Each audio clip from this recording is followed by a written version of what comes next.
రాష్ట్రంలో పంట మార్పిడికి ఇదే సరైన సమయమని వ్యవసాయ శాఖ మంత్రి తుమ్మల నాగేశ్వరరావు తెలిపారు. పంటల మార్పిడి ఆవశ్యకతపై, క్షేత్రస్థాయి పరిస్థితిపై వ్యవసాయ కమిషన్ రూపొందించిన నివేదికను రైతు కమిషన్ సచివాలయంలో తుమ్మలకందించింది.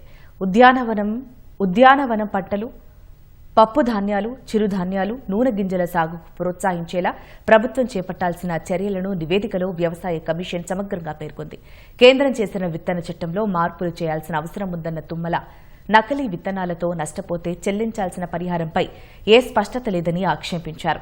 విత్తన నియంత్రణలో కేంద్రంతో పాటు రాష్ట్రాలకు సముచిత అధికారాలు కల్పించాలని తుమ్మల డిమాండ్ చేశారు.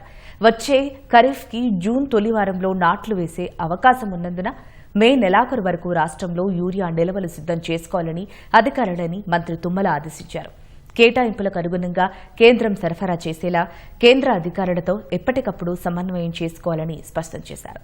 అవసరమైతే వెంటనే ఢిల్లీ వెళ్లి నేరుగా కేంద్ర అధికారులను కలిసి యూరియా సరఫరాలో జాప్యం జరగకుండా చూసేలా కోరాలని సూచించారు.